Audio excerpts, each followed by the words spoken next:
Noong Operasyon Midnight Hammer, binomba ng United States ang Iran hanggang sa halos mabura ito at winasak ang tatlong pinakamahalagang nuclear sites ng Iran. Magandang balita iyon para kay Pangulong Vladimir Putin ng Russia sa isang banda.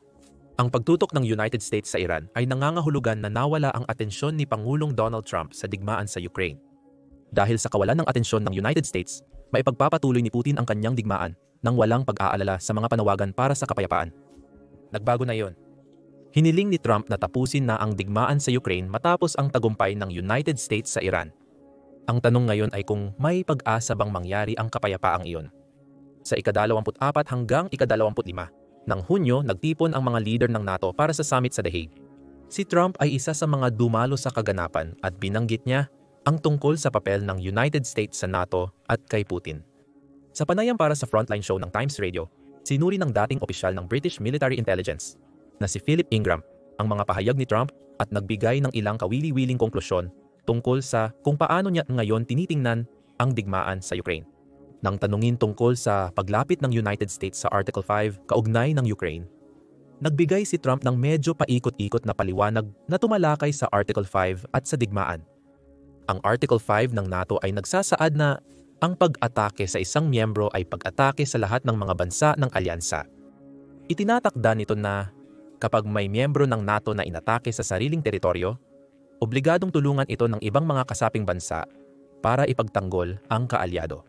Bihirang gamitin ito at tanging ginamit lamang matapos ang mga pag-atake ng terorista sa United States noong Setyembre 11, 2001.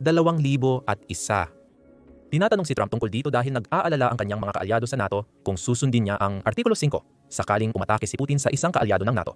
Ang sagot ng presidente ng Estados Unidos ay nakapagpakalma sa mga alalahanin at maaaring nagpadala rin ng mensahe kay Putin. Sumusuporta ako dito, kaya nga ako nandito. Kung hindi ako sumusuporta dito, hindi ako nandito, sabi ni Trump sa mga mamamahayag.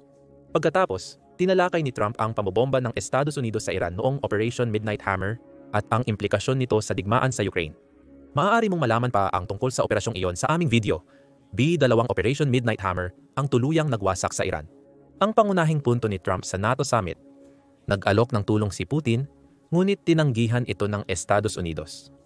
May mga pahayag mula sa Israeli Atomic Energy Commission at Iran. Ayon kay Trump, ito ay ganap at lubos na pagkawasak. At napatunayan na naman na peke ang balita ng cable news network gaya ng dati. Kaya wala silang kredibilidad. Kaya wala silang mga manonood. Nagpatuloy si Trump sa pagbatikos sa cable news network sinasabing hindi raw iginagalang ng nasabing outlet ang mga piloto ng United States na nagsagawa ng pambobomba sa Iran. Sa huli, napunta siya sa usapin tungkol kay Putin. Nang tanungin kung sa tingin niya ay may iba pang territorial na ambisyon si Putin maliban sa Ukraine, sinagot ni Trump na posible ito. Alam ko ang isang bagay. Gusto niyang tapusin ito. Gusto niyang makaalis sa gulong ito. Gulo ito para sa kanya. Tumawag siya kamakailan.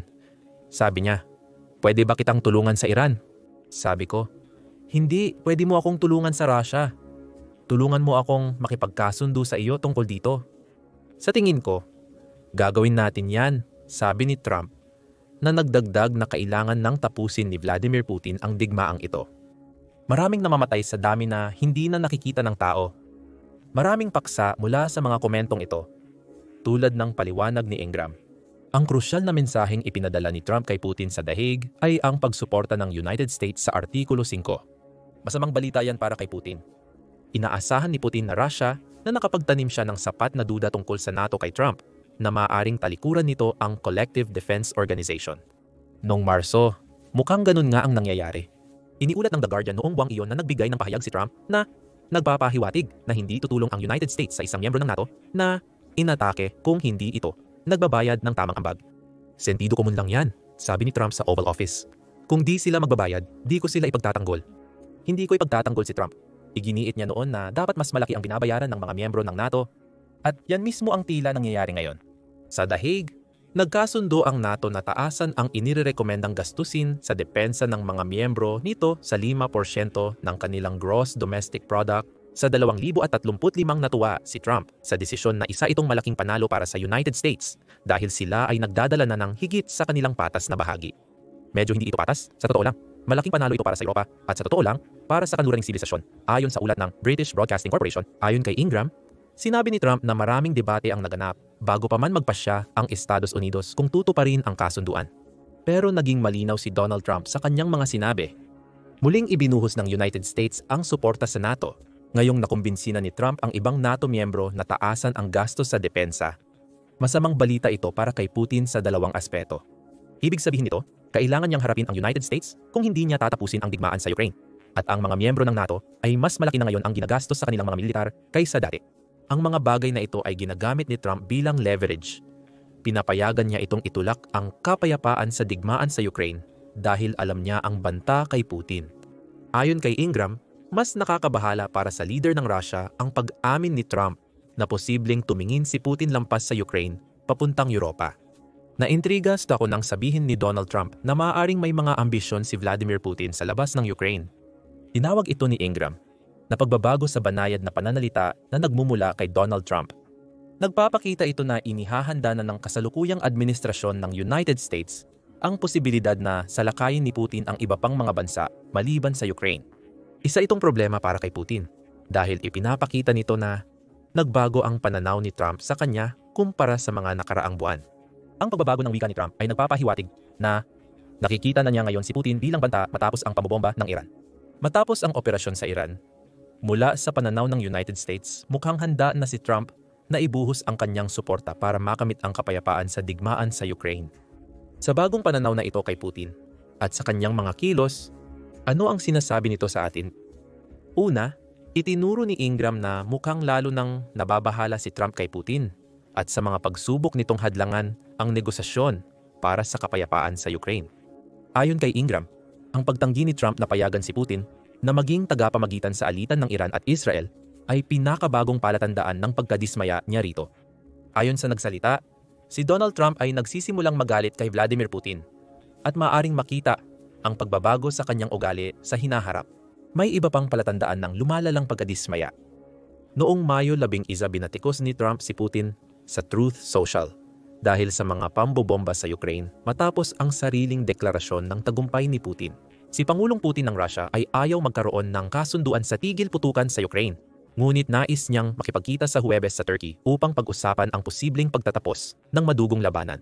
Galit si Trump na nagsasabing ang bahagyang pagbabago ng ugali na nakita natin sa Hague ay pansamantala lamang. Ipinahayag ni Trump na naglalaro ng apoy si Putin sa pagtanggi nitong makipag-usap ng pangkapayapaan kasama siya. Nagdagdag pa siya ng isa pang post sa Truth Social. Hindi alam ni Vladimir Putin na kung hindi dahil sa akin, maraming masasamang bagay na ang nangyari sana sa Russia. Bago pa man dumating si Trump sa Hague para sa NATO Summit, nakita na natin ang mga palatandaan ng pagkadismaya. Niya nang sabihin niya sa mga reporter na nakakahiya na wala pang naabot na kasunduan sa kapayapaan. Ipinapakita nito na nakita ni Trump na nabigo ang kanyang mga unang taktika sa pakikipagnegosasyon kay Putin. Hinarangan ng leader ng Russia ang mga pag-uusap ukol sa kapayapaan sa bawat pagkakataon. Noong unang bahagi ng Hunyo, kung kailan nagsimula ang kampanya ng Israel laban sa Iran na sinundan ng United States, inilatag ni Putin ang kanyang mga kondisyon para sa kapayapaan. Ang mga kondisyong iyon ay nangangahulugan na nais ng leader ng Russia ang lubos at ganap na pagsuko ng Ukraine. Ayon kay Max Sedan sa X, kabilang sa mga kondisyong iyon ang pag-atras ng Ukraine mula sa lahat ng rehiyon na sinakop ng Russia sa teritoryo nito. Nangako ang Ukraine na hindi na ito sasali sa NATO at magpapataw ng malalaking limitasyon sa kanilang militar. Ang mga binanggit ay hindi kondisyon para sa kapayapaan, kundi paraan ni Putin para ihanda ang Ukraine sa pagsuko sa Russia sa hinaharap sa pamamagitan ng pagpapahina nito sa sarili. Hindi nakapagtataka na frustrated si Trump. Itinuturing niya ang mga kondisyon ni Putin para sa kapayapaan bilang taktikang pagpapaliban lamang. Natapos ang pambobomba ng Iran, nilapit nito ang sarili sa NATO para pilitin ang issue lampas sa lumalaking frustration ni Trump. Nakitang-kita sa Hague. Nagbigay rin ang NATO Summit ng pagkakataon kay Pangulong Volodymyr Zelensky ng Ukraine na lalo pang mapalapit ang sarili niya sa Defense Collective. Nagsalita si Zelensky sa Hague at nang ginawa niya ito, nagbigay siya ng matinding panawagan para sa hustisya. Base sa ulat ni Ingram, kailangan ng matatag na kooperasyong pampulitika at legal para tiyaking mapapanagot ang bawat Russian war criminal, kabilang si Putin. At mahalaga rin, resulta ito ng dedikasyon ng Europa sa hustisya, sa pananagot ng kasamaan, sa pamamagitan hindi lang ng puwersa, kundi ng batas, korte, at mga hatol batay sa napatunayang kasalanan. Matalinong mga pahayag ito ni Zelensky dahil tumutugma ito sa mga layunin ni Trump. Si Zelensky, kahit na binibigyang diin pa rin na kailangan ng puwersa, ay sinasabi na kailangan din ng legal na paraan para harapin ang Russia. Sa madaling sabi, hindi lang ito tungkol sa misail at bomba, kundi pati na rin sa mga salita, negosasyon, at, sa mundo ni Zelensky, pagpaparusa sa mga umaapi sa Ukraine. Para kay Trump, ipinapakita nito na handang makipagtulungan si Zelensky sa United States laban sa Russia sa ibang paraan maliban sa direktang puwersa na sumasang-ayon sa hangarin ni Trump na makamit ang kapayapaan. Nagbigay din ang NATO Summit ng pagkakataon para ipakita ng Collective Defense Organization ang suporta nito kay Zelensky at sa Ukraine. Nandoon si Pangulong Zelensky at kasama nila, sabi ni Ingram, isa iyon sa pinakamalakas na pahayag na pampolitika kay Vladimir Putin na tinanggap niya. Maingat si Zelensky. Sa summit, tinawag ni NATO Secretary General Mark Rutte ang Russia bilang pinakamalaking banta sa mundo at inanunsyo rin ng mga miyembro ng NATO sa Europa ang mga kasunduang nagkakahalaga ng $40 bilyong sa nasabing kaganapan. Suriin ang implikasyon nito para kay Putin. Nakikita niya ang NATO na kolektibong niyayakap si Zelensky habang hinihiling niya na umalis ang Ukraine sa anumang kolektibong organisasyong pangdepensa kung nais nito ng kapayapaan. Nakita ni Trump na muling pinagtibay ang pangako ng United States sa NATO matapos magkasundo ang grupo na itaas ang rekomendasyon sa paggasta sa depensa sa 5% ng gross domestic product. Magagamit ni Trump ang lahat ng ito bilang panangga sa mga susunod na negosasyon para sa kapayapaan na pinakamasama para kay Putin. Pinapakita ng mga pambobomba sa Iran na kayang magdulot ng matinding pinsala ng NATO sa Russia kung tatanggihan ni Putin ang kapayapaan mula kay Trump. Ipinakita ng nagawa ng Israel at United States sa Iran noong unang bahagi ng Hunyo ang kahinaan ng depensa ng himpapawid ng Iran kontra sa pag-atake ng makabagong United States fighter jets. Problema yan para kay Putin kasi inilantad ng mga pag-atake sa Iran ang mga kahinaan sa depensa ng himpapawid ng Russia. Marami sa mga air defense system na ginagamit ng Iran, kabilang ang S-300 at S-400, ay gawa ng Russia at ginagamit-gamit ang parehong filosofiya na makikita rin sa Russia. Ayon sa Defense Blog, naiintindihan ng mga komentador ng Russia ang tunay na kahulugan nito. Sa gitna ng digmaan sa pagitan ng NATO at Russia, batid ng lahat na ito ang kapalaran ng Russia kung kikilos ang alinmang bansa ng NATO. Ayon sa ulat ng Defense Blog. Ayon sa isang komentador, bukod sa iba pang mga problema, ang mahigit 3 taong digmaan sa Ukraine ay nagdulot na ng matinding pinsala sa mga air defense ng Russia. Base sa Ministry of Finance ng Ukraine, nawalan na ang Russia ng 1,100 at 71 anti-aircraft warfare system dahil sa pinsala ng mga drone at missile. Ang pinatunayan ng Iran kina Trump at Putin ay ang mga uri ng depensa ng Russia laban sa isang pag-atake mula sa NATO ay hindi talaga gumagana, imbes na magkakaugnay na mga pag-atake mula sa himpapawid. Magkakaroon ng kakayahan ang NATO na makamit ang pang-itaas na kapangyarihan sa himpapawid ng Russia. Ang Russia ay nagiiwan na lamang ng malabong banta at desperadong pagpipinta sa pagbabago ng NATO bilang tanda ng pagbagsak nito. Matapos ang anunsyo ng 5% paggasta, tinanong si Sergey Lavrov, ang ministrong panlabas ng Russia, kung maaaring magdulot ito ng pagbagsak ng rehimen ni Putin. Ang sagot ni Lavrov ay tila nanunuyo at desperado. Ayon sa kanya, marahil ay nakikita ito ni Putin, isang napakatalinong pantas. Ang pagtaas ng paggasta ng mga bansang NATO ay maaaring magdulot ng pagbagsak nito. Samantala, ayon kay Pangulong Putin sa Minsk matapos ang pagpupulong ng Supreme Eurasian Economic Council, planong bawasan ng Russia ang gastusin sa militar at gagabayan ng sentido komun sa halip na mga kathang-isip na banta, gaya ng ginagawa ng mga estado ng NATO. Iyan ay isang paraan ng pagbaluktot ng sitwasyon. Ayon kay Lavrov, ang Russia ay gumagastos ng mas kaunti, hindi dahil sa kaguluhang pang-ekonomiya, kundi dahil si Putin ay may sentido komun. Hindi iyon ang kaso, gaya ng ipinaliwanag ni Kurt Volker, dating United States Ambassador sa Ukraine, kay Ingram sa Times Radio. Ayon kay Volker, mas mahina na sila ngayon. Nakikita nila tayong mahina at hindi makapagdesisyon. Ngunit kapag may determinasyon tayong kumilos, alam nilang hindi nila kayang tapatan iyon. Ayon kay Volker, sunod-sunod na nagkamali si Putin sa kanyang mga desisyon sa nakalipas na 5 taon, kabilang ang maling paghusga, lakas ng Ukraine, kapangyarihan ng Russia, at pagkakaisa ng kanluran. Ano ang kaugnayan ng mga nabanggit sa panawagan muli ni Trump para sa kapayapaan sa Ukraine? Simple lang, Ito ay leverage. Bukod sa pagharap kay Trump, kailangan ding harapin ni Putin na mas malakas ang NATO kaysa inaakala niya. Lalo na ngayon na kinumpirma na ni Trump ang pangakong suporta ng United States sa Artikulo 5. Ang anumang mga planong pananakop ni Putin sa Europa sa hinaharap ay tila nagkalasog-lasog na ngayon. Ang pambobomba sa Iran ay nagpapakita ng kakayahan ng United States Air Force laban sa depensang panghimpapawid ng Russia. Alam na ni Putin ang maaaring mangyari sa kinabukasan ng Russia kung hindi siya makikipagkasundo. Hindi lamang United States ang maglulunsad ng mga pag-atake sa himpapawid kung magsisimula ng digmaan ang Russia laban sa NATO. Karamihan sa mga miyembro ng NATO ay gumagamit ng mga aerial platform na gawa sa United States at kahit may sarili silang fighter jet, ito ay ginagawa ayon sa pamantayan ng NATO para magkaisa at magtulungan sa himpapawid. Alam ni Putin na magagamit ni Trump ito para maimpluwensyahan siya. Maaaring ituro ng United States President si Iran at sabihin kay Putin na iyon ay maliit na halimbawa lang ng kakayahan ng United States na suportado ng NATO laban sa Russia. Mas mabuti kung seryoso si Putin sa kapayapaan, pero hindi niya ginagawa. Lalo lang maiinis si Trump, pati sa Iran. Napatunayan din ni Trump na handa siyang kumilos bilang presidente kapag naniniwala siyang hindi makukuha ng United States sa pamamagitan ng negosasyon ang gusto nito. Kaya maraming dapat isipin si Putin. Pero humahantong tayo sa huling tanong sa video. Maisa sa katuparan kaya ni Trump ang kapayapaang nais niya. Mababa ang tsansa na mangyari ito, sabi ni Volker. Lubhang mahalagang bagay ito. Naging iba na si Putin mula nang siya ay unang naupo sa pwesto. Itinayo niya ang isang autoritarian at mapanupil na rehimen kung saan siya lang ang may kapangyarihan. Nagtayo siya ng mga kakayahang militar, intelihensya, at pagpapakalat ng maling impormasyon. Ayon kay Volker, ipinakita ni Putin ang hangaring muling buuin ang Imperyong Ruso at ito ang problema.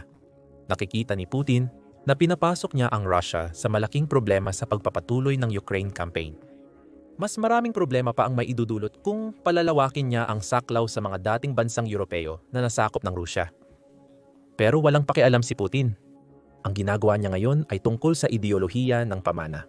Marahil ay napagtanto na ni Trump na ang tanging paraan para harapin ang kagaya niya ay ipakita na hindi ka makikipaglaro sa kanya.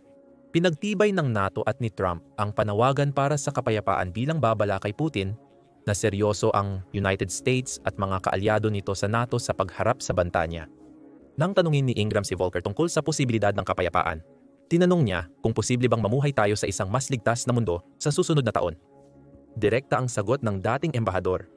Sa palagay ko, ang lahat ay nakasalalay kay Vladimir Putin na nasa kapangyarihan.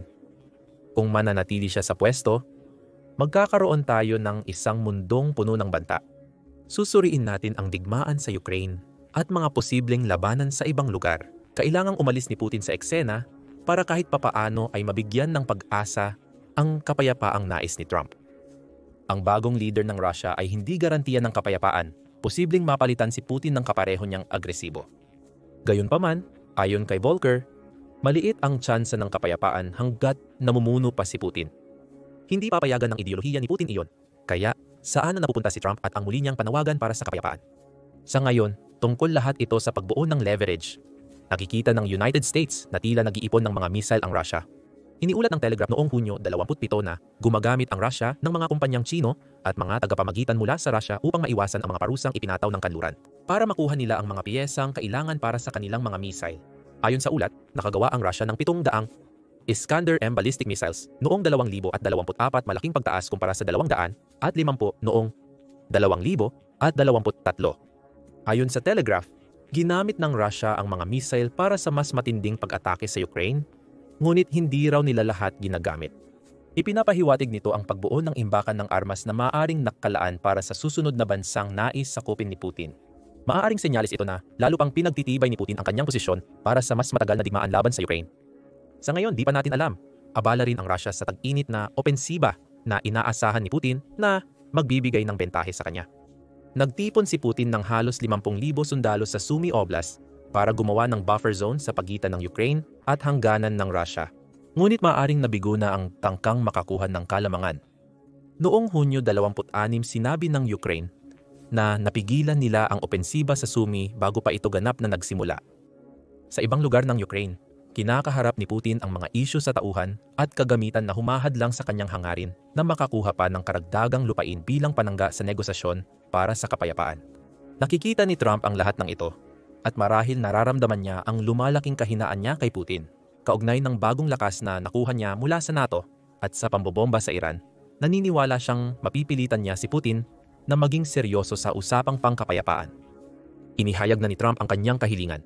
Kaya't naghihintay na lang tayo sa magiging tugon ni Putin. Habang lahat ng ito'y nagaganap, patuloy ang pagkaubos ng kagamitan ng Russia.